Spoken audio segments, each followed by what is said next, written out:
¿Qué le parece esta situación entre la República Dominicana y Haití? Un empresario haitiano está elaborando un canal de casi 3 kilómetros. Lo que va a hacer es llevarse lo poquito de río que queda. Masacre nace en Loma de Cabrera. El agua es uno de los principales activos estratégicos junto con el uranio. El crimen ese fue binacional. Haití está mudado aquí. Lo que menos mencionamos nosotros son los responsables de esa migración masiva. ¿Cómo vamos a dejar a Friusa sin tocar? Si eso es un pequeño Haití, ellos tienen su propio estado.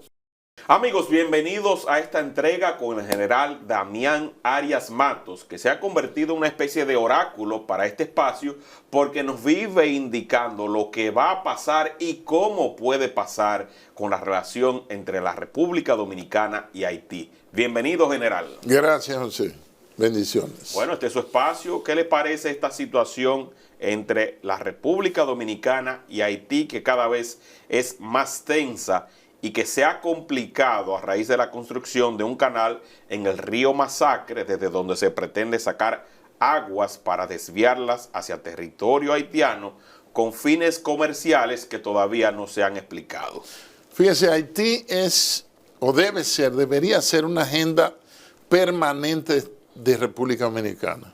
Es decir, que no sea solamente que atendamos a Haití o miremos hacia Haití en los momentos históricos de conflicto o cuando se desborda la situación, como ya en este caso, después de la muerte del presidente Jovenel Moïse, que Haití ha estado en una situación de colapso en cuanto a los servicios, en cuanto a la gobernabilidad, en cuanto a la perención o vencimiento de los estamentos de los tres poderes del Estado. Entonces ahora tenemos una nueva crisis de la que ya alertaban algunos tratadistas como Alfredo Jalife Rame, que hace 15 años publicó un libro llamado Las Guerras del Agua. El agua es uno de los principales activos estratégicos junto con el uranio, junto con el cobalto, junto con el cobre, junto con un paquete de commodities, y se ha dado ya un desenlace de una crisis histórica. Freddy Prestol Castillo publicó en los años 60, después de la muerte de Trujillo, su obra El Masacre se pasa a pie, que es una novela histórica enmarcada en los tiempos del llamado Corte de 1937, la eliminación genocida o étnica también, de haitianos por parte del gobierno de Rafael Leónidas Trujillo. Él le pagó $1 por cada cabeza al gobierno haitiano. Se dicen que 7,000, se dicen que 15,000, pero pagó como 12 aproximadamente por tomar una media. Volvemos al río. Entonces, ¿cuál es la situación actual? Que un empresario haitiano, del cual no he podido conseguir el nombre, no sé si tú lo has conseguido, está elaborando un canal de casi 3 kilómetros, 2.6 kilómetros, un canal que viene siendo un río artificial si tomamos en cuenta cómo ha bajado dramáticamente el caudal en la República Dominicana, no solo del Masacre, sino de muchísimos ríos. Por ejemplo, el Jayaco y el Jayaquito, cuando tú vas por la pista, por Bonao, tú miras a la derecha o a la izquierda, vas a ver que hay un pedregal que es un depósito de materiales y agregados para las granceras que bajan sus máquinas a operar en el mismo lecho de los ríos. Entonces, el lecho del Masacre ha perdido bastante caudal, no tengo la terminología técnica de cuántos galones por minuto pasan, esas cosas.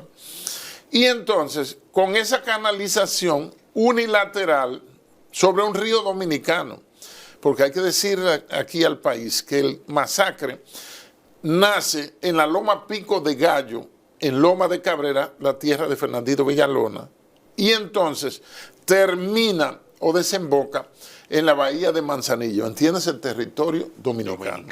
En 1776, previo al Tratado de Aranjuez de 1777, el gobernador español José Solano Bonte y el conde Annery, representando la corona francesa, fijaron el Masacre, o Dajabón, que es el mismo río Dajabón. Sí. Dajabón significa que el Dajao, que es un pez, es bueno. Dajao Bon. Que desapareció. Dachau Bond. El Dachau yo creo que ya se extinguió. Entonces, ese río termina en Manzanillo y por donde está el cruce de la Vigía, donde están las oficinas de aduana, mismo pasa el río.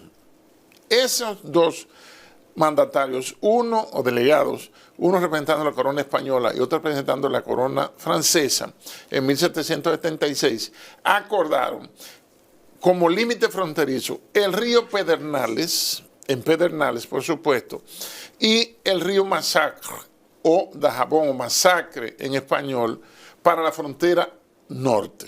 Entonces, un tercero no debe, interesado del sector privado, comenzar a canalizar un río para llevárselo para otro país, para llevárselo para Haití. Entonces, te decía ahorita que eso combinaría o va a combinar necesariamente presupuestos y corpus jurídicos del derecho internacional público y también del derecho internacional privado. Esa división, esa fijación del Masacre frontera norte y el río Pedernales frontera sur, hecho por ellos dos, fue ratificado en 1777 por el Tratado de Aranjuez. Entonces, ¿qué ha pasado recientemente? Que comenzaron retroexcavadoras a funcionar y a construir ese canal, que lo que va a hacer es llevarse lo poquito de río que queda. Hay que ser claro. Afectando la actividad humana, agrícola, claro, y demás todo que se tiene por la zona. Está bien que hay que el agua, el recurso hídrico, hay una mesa del agua bilateral, binacional, que casi no se reúne, porque la tradición de Haití, en términos poco diplomáticos, pero digamos que es diplomático, es quejarse y victimizarse ante la comunidad internacional. Y aquí no respetar el principal principio, el primer principio de la Corte Internacional, que es el Pacta Sunt Servanda. Los acuerdos serán respetados. Por eso decía ayer que la República Dominicana, en todos los diferendos con la República de Haití, todas las discusiones, todos los lances, la República Dominicana pierde. Entonces, ¿qué hay que hacer? La República Dominicana, Poder Ejecutivo vía Cancillería, que es el Ministerio de Relaciones Exteriores, apoderar a la Corte Internacional de lo que se llama un diferendo, que es cuando hay un desacuerdo internacional. ¿Para qué? Para que surja o se aplique un arbitraje, que es un árbitro, un tercero imparcial, en este caso los jueces del tribunal, que deciden cuál sería la base. Primariamente sería el acuerdo de amistad, comercio, navegación y extradición con Haití, y también el del 20 de febrero de 1929, que incluye el término arbitrario. Esos dos protocolos son el único precedente que tenemos para invocar.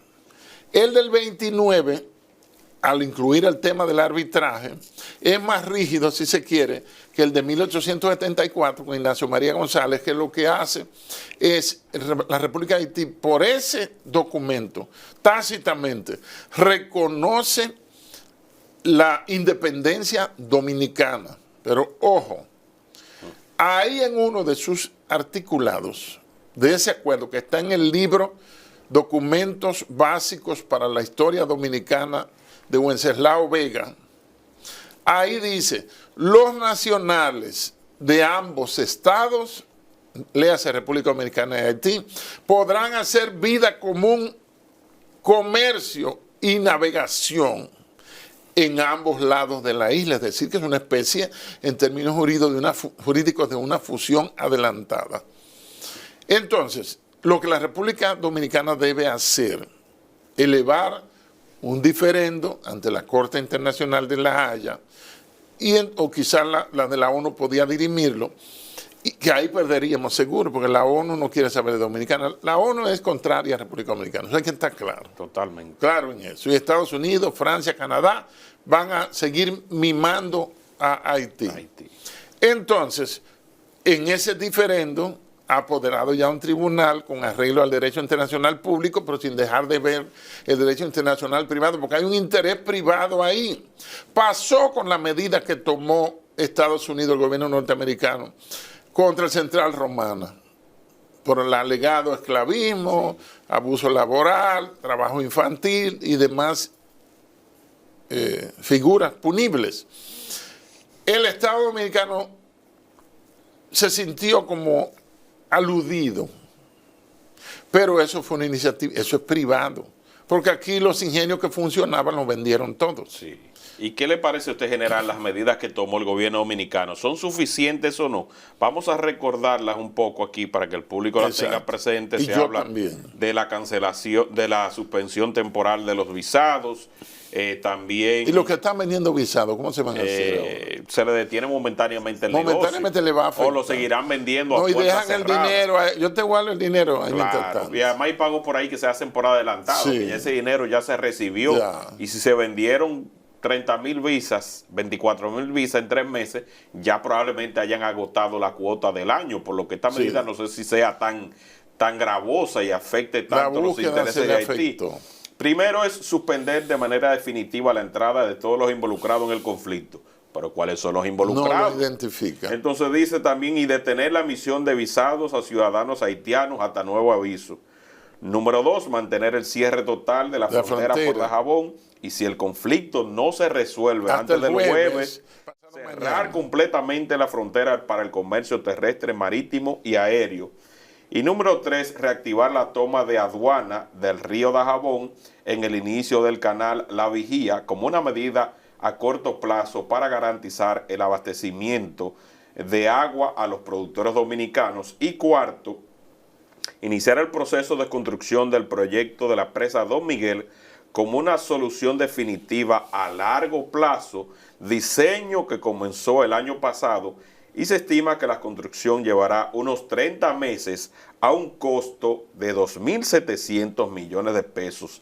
La licitación comenzará de inmediato, y también solicitar una reunión bilateral de la mesa hídrica binacional para acordar una solución definitiva. Y eso lo acordó el Consejo de Seguridad Nacional. Y el proyecto del Artibonito.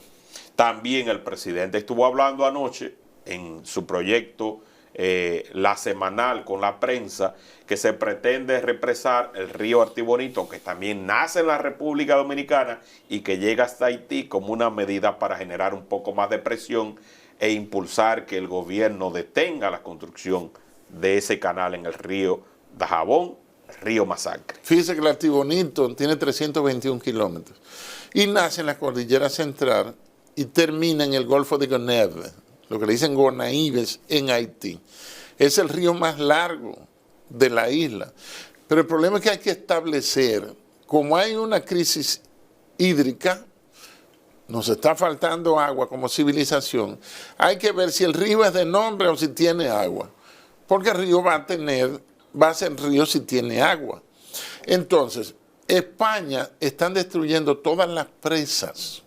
Eso es uno de los postulados de la Agenda 2030.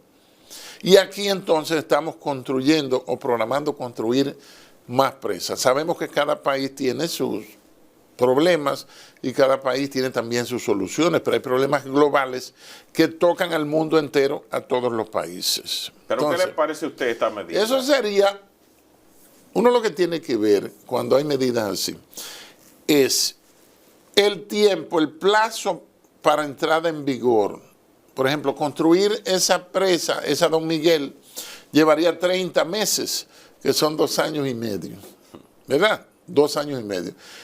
El canal que se está haciendo, lo están haciendo aceleradamente, y eso yo creo que eso no se va a poder detener, a menos que se haga manu militari, por medios militares, y traería entonces un verdadero conflicto armado entre República Dominicana y Haití. Bueno, la República Dominicana no puede traspasar al lado haitiano para controlar eso. Y aunque esa es otra cosa, la territorialidad. Claro, no puede, porque ya sería una declaración inmediata de guerra. Claro. No puede ingresar a Haití. Y también se ha visto que el gobierno se ha desentendido, el gobierno haitiano, de lo que tiene que ver con pero ese es otra canal. cosa que me sorprendió, que el gobierno haitiano dice que ellos no tienen que ver nada con eso. Esas son las estrategias que ellos tienen. Mientras tanto, se va haciendo el canal y se va a hacer. Yo estoy seguro que el canal se va a terminar. Bueno, según esas imágenes que compartió el mismo vocero de la presidencia, Homero Figueroa, la imagen que se ve con el dron, ya eso está a punto de mate. Son los toques finales que necesita. Se va a terminar en un tiempo récord. Y después que esté hecho, que lo dinamitamos. No way, no hay forma. Entonces, ese canal llegó para quedarse. A veces hay quienes me acusan en mis análisis que soy como fatalista, como lo worst, lo peor. No, es que lo positivo, lo idílico, es ideal y se parece más a la ficción. Lo negativo, lo pesimista, sí se parece a la realidad. Eso lo van a hacer, ya está prácticamente terminado, lo terminan y no habrá forma de cruzar a aquel lado, a menos que haya un conflicto bélico, una invasión de República Dominicana hacia Haití, que desde 1856, cuando terminaron las 12 guerras de la campaña de independencia, pues se terminó ahí. ¿Y qué podemos decir sobre el tema donde cuando hacemos estas entregas aparecen ciudadanos haitianos que dicen, pero la República Dominicana tiene 11 canales, ¿y por qué Haití no puede construir uno? 11 canales del masacre. Sí, de la masacre. 11 canales para la distribución de la... Es que el río es dominicano. Nace y muere, nace y desemboca aquí. Ahora, ellos debieron solicitar como Estado la iniciativa para que se haga el estudio técnico, impacto ambiental y todas esas cosas, para que se le permita hacer ese canal. Y más si ese canal, fíjate que en Dajabón siembran arroz. Sí. Dajabón necesita ese recurso hídrico, que trancan el agua, como le dicen. Actividades de ganadería también. Y actividades de ganadería también. O sea que se necesita agua del masacre y el masacre se sigue pasando a pie, como dijo Freddy Presto. Con relación al control que se habla tanto fronterizo y que se evidencia en cada una de esas muertes de hacendados, lo que pasó con este cuádruple asesinato, ¿usted entiende que la frontera está sellada? Que es un crimen binacional. ¿Está protegida, no está protegida? El crimen ese fue binacional, entre dominicanos y haitianos, es lo que se ha determinado. ¿Por qué? Porque tenemos que comprender y aceptar que estamos unidos a Haití. En un discurso de Balaguer, creo que cuando consagró la estatua sedente de José Martí, que queda por la República de Colombia, ahí él dijo que la historia de Haití y la de República Dominicana y las realidades no pueden separarse como las dos alas de un ave. Un ave no puede volar con una sola ala. O sea, nosotros estamos condenados por aquel acuerdo de dos potencias europeas a cohabitar con Haití. Y el recurso hídrico, Haití necesita agua, Haití necesita de todo. Haití no tiene comida, no hay agricultura intensiva y extensiva, no hay una sectorización agrícola basándose en los terrenos. Si los terrenos tienen vocación agrícola, primero, y segundo, ¿para qué tipo de productos? Uno va a Constanza y uno queda encantado. Donde uno va pasando por la principal, la carretera, creo que se llama Gregorio Perón o Duarte. Bueno, y a la acera tiene 1 metro. Y ahí mismo está lleno de siembra. Sí mismo es. En la misma ciudad, uno ve esa siembra de ajíes, esa siembra de repollo, de tanto en cualquier producto. patio hasta ajo se siembra. Exacto. De todo. Una tierra que yo soy de allá, es una tierra bendita, una tierra fértil. Pero ¿usted cree que la toma de este canal lo pueda generar en un conflicto que no necesariamente esté involucrado el gobierno, sino los ciudadanos que quieran tomar acciones porque a raíz de este cuádruple asesinato hay personas que están... y hubo un manifiesto, no sé si lo viste. Sí, no lo vi el manifiesto. Hubo un manifiesto, creo que no tengo exactamente el pueblo. En Loma de Cabrera. En Loma de Cabrera, sí. donde nace precisamente el masacre. Sí. Donde ellos dicen ahí que van a sacar a los haitianos y le dan un plazo específico para sacarlo casa por casa. Sacarlo. Y sería también quitarle sus negocios. Porque Haití está mudado aquí. Haití está mudado aquí. Para poder sobrevivir, ellos tuvieron que venir para acá. Y ha habido gobiernos, desde después que se cerró ese ciclo histórico de la muerte de Balaguer, o más bien de la salida de Balaguer del poder en el 96, que han ido abriéndole un poquito, abriéndole un poquito, abriéndole un poquito, hasta que ya tenemos Haití mudado aquí. Entonces, si el adversario está dentro y utiliza, el sistema de educación está abarrotado, por no decir colapsado, las escuelas públicas con nacionales haitianos que nacieron aquí y que la ACNUR, en un disparate jurídico, los llama apátridas. Apátrida significa el que no tiene patria. Ellos tienen patria, su patria haitiana. Sí. ¿Usted ve? Lo que no tienen es documento porque jus solis. Ahora bien, vamos a meternos en un punto de cómo esos partidos que han abierto un poquito han sido beneficiados los actores, los funcionarios. Por ejemplo. De eso. Por ejemplo, la sentencia que hubo cuando Danilo es una sentencia completamente pendeja. Los mismos jueces del Tribunal Constitucional estaban conscientes de eso. Si la Constitución, en uno de sus artículos fundamentales sobre la nacionalidad y ciudadanía, habla claro de que son dominicanos, ¿quiénes? Los hijos de padre dominicano que nacen en el jus sanguinis, pero el jus soli, que es el lugar de donde usted nace, no se le aplica a los demás.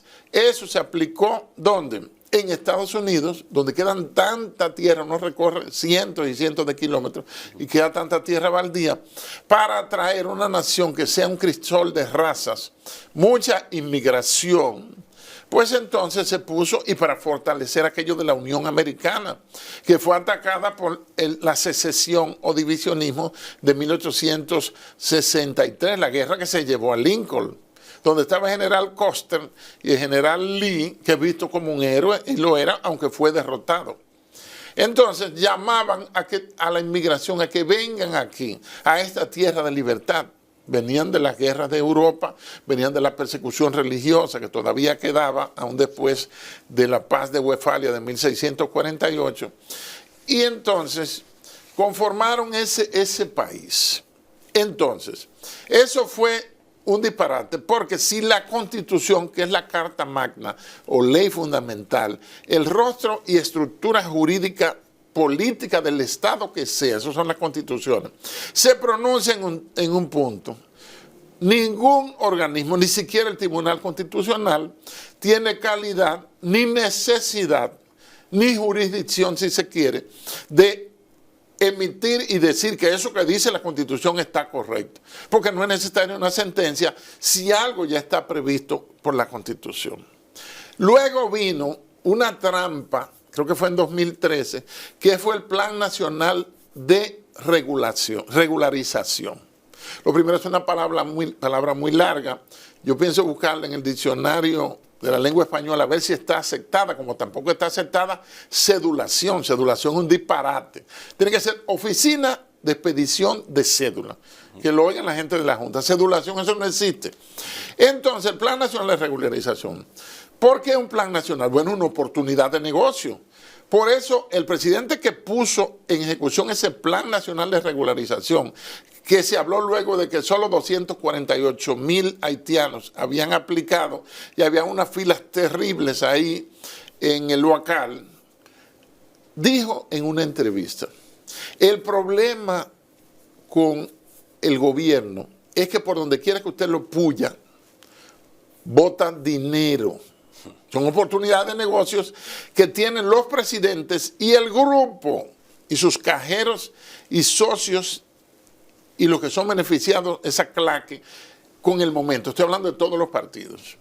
Cuando son gobiernos de caudillo, como el caso de Balaguer, pero aún así, ahí estaba Aníbal Páez, ahí estaba Pérez Bello, ahí estaban gente que se lucraron, Gómez Bellé, que se lucraron, ahí en esos 300 millonarios que se produjeron, según declaró el mismo Balaguer. Entonces, el Plan Nacional de Regularización es un disparate. ¿Por qué razón? Un disparate que hizo millonaria a mucha gente.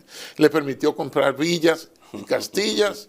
Yo estuve por Samaná, La Terrena, el fin de semana, y pude ver esa autovía, no sé cómo se llama, del Coral o del Atlántico. No, autovía de Samaná, autopista del Nordeste, que es la que lleva hacia Samaná.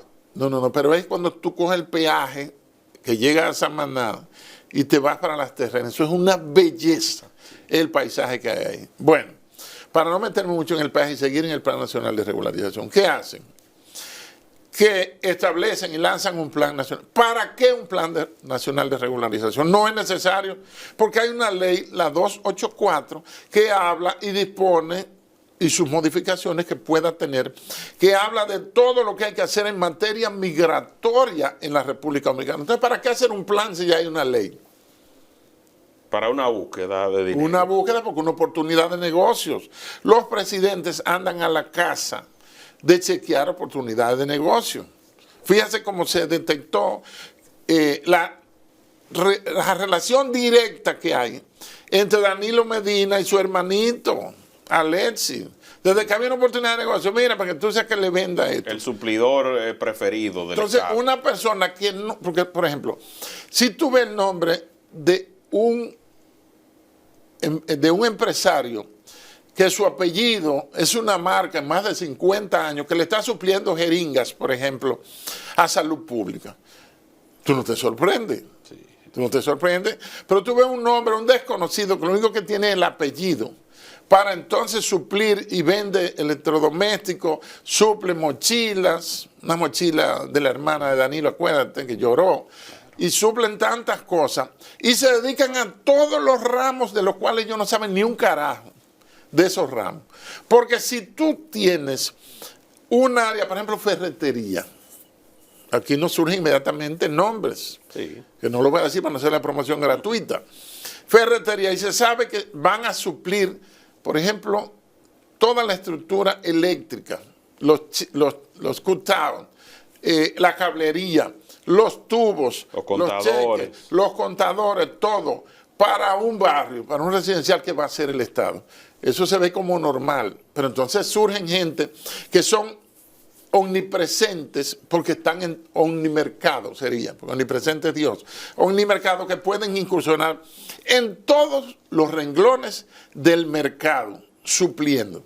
Ya se sabe que hay una búsqueda peligrosa y un presidente que sea serio no permitirá que su hermano, esté involucrado, aunque él dijo que él no sabía que su hermano era suplidor. Sí. Esa es una de las cosas. Danilo ha dicho cosas terribles. Tragarse el tiburón podrido sin eructar, y lo hizo. Hacer lo que nunca se ha hecho, y lo hizo. Decir que de la política, por donde quiera que se pinche el gobierno, sale dinero, y lo hizo.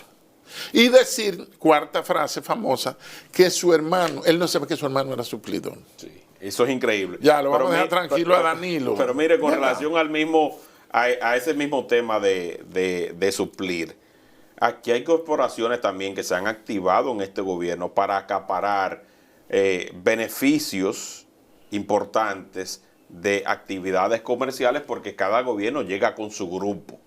Entonces, detrás... Su carpeta claro, y sus planes. Y detrás de esta situación se dice que hay mucha gente también que es la que financia esas bandas en Haití, que posiblemente esté facilitando la construcción de este canal. Y es por ello que el gobierno haitiano no se atreve a pronunciarse ni a decir esta boca es mía, y es por ello que el gobierno dominicano dice, lo vamos a sancionar, pero no sabe quiénes son, ni dice quiénes son públicamente. Le manda para que lo piquen. Claro, entonces no sabe. Y lo curioso de esto es que esa situación, por ejemplo, como del cuádruple asesinato, se da a un mes después que el presidente de la República Dominicana dijo en varios programas de radio y televisión que a las bandas que llegaran a territorio dominicano, que hicieran cualquier cosa, que iban a estar vigilantes porque la tienen identificadas y que iban a recibir, pues entonces, una atención inmediata y un golpe inmediato, sino que se produjo exactamente a un mes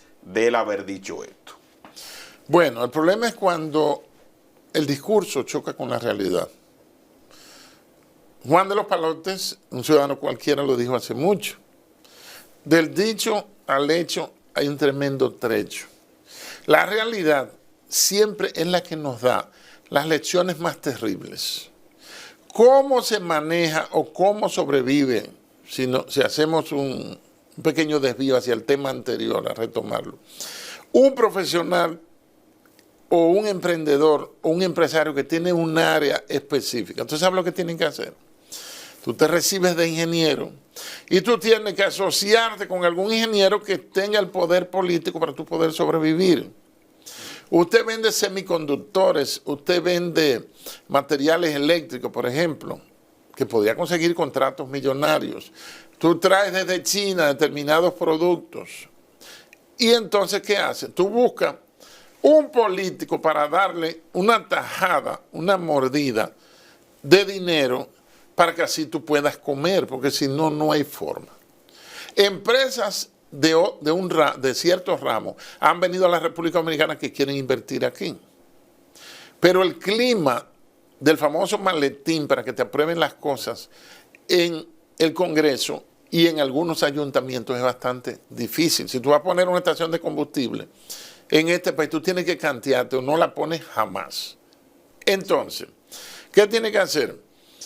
Cantearse, ajustarse a la realidad. Aquí hay monopolio en determinadas áreas productivas. Y si tú vienes con una empresa extranjera, si tú no te asocias a ellos, como pasó con una empresa brasileña del sector metalúrgico, usted no puede respirar, ni siquiera instalarse. Entonces, eso favorece la inversión extranjera. ¿Hace atractivo invertir en la República Dominicana? No, para nada. Yo creo que este país en realidad se ha convertido en una ficción. ¿Por qué, general? Bueno, porque no tenemos un PIB real. Eso es lo primero.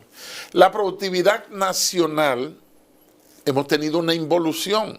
Fíjate que aquí había empresas de clavos y alambre de púa, de zapatos, de papel, de vidrio, de pintura, armería, pintura, galletas, ingenios. Ahí ha sido el crimen más grande. de cartón. Cartón. Y todas esas empresas de producción nacional fueron liquidadas.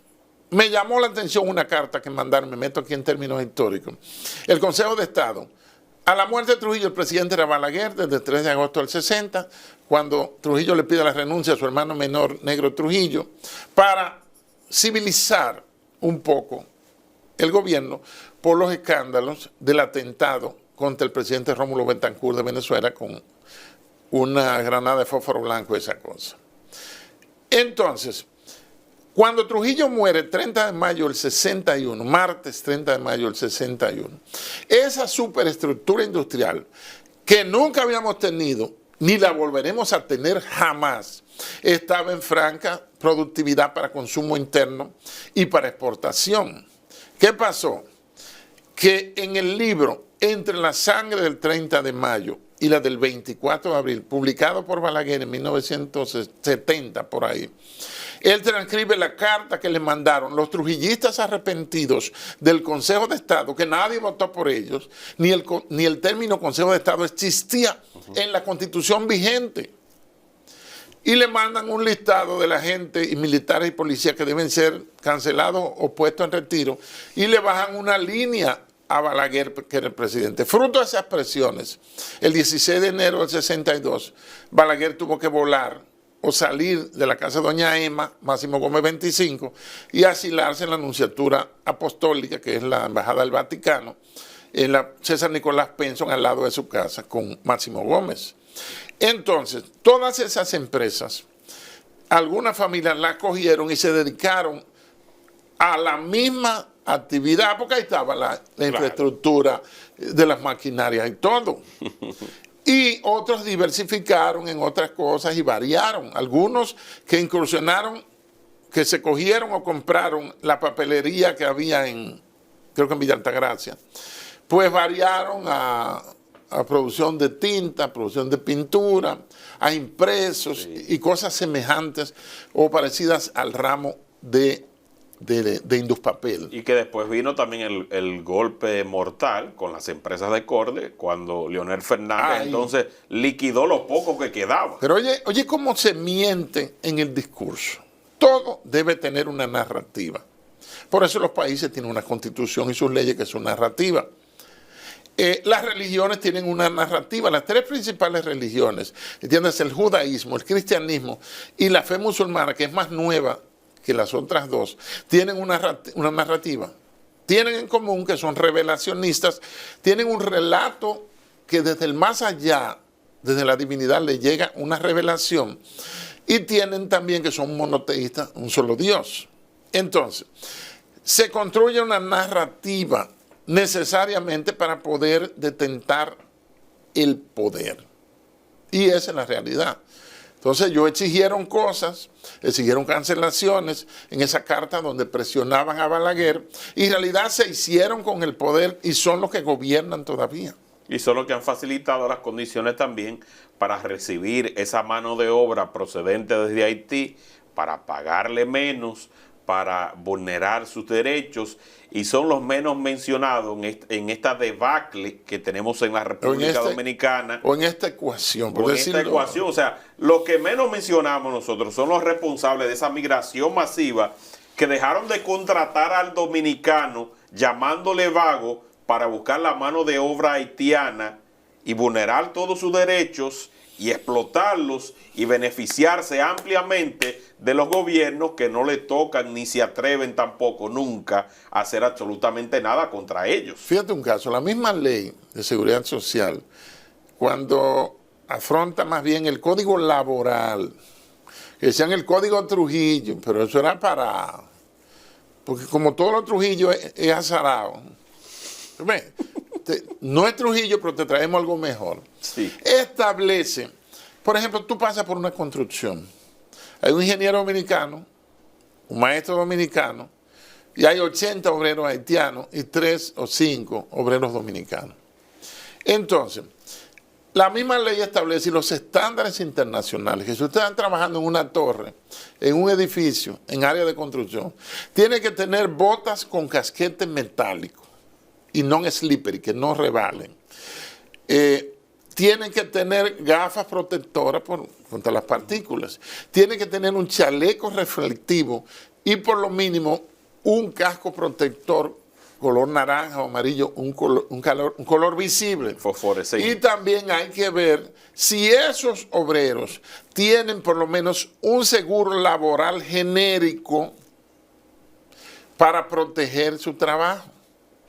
Cuando se derrumba algo, como pasó en Santiago, que están construyendo un hotel en un terreno que es un desfiladero, Santiago tiene terreno arenoso, es próximo al monumento, y se derrumbó. Se mataron 4 haitianos, ya, murieron 4 haitianos, no pasó nada, porque eran haitianos. Sí.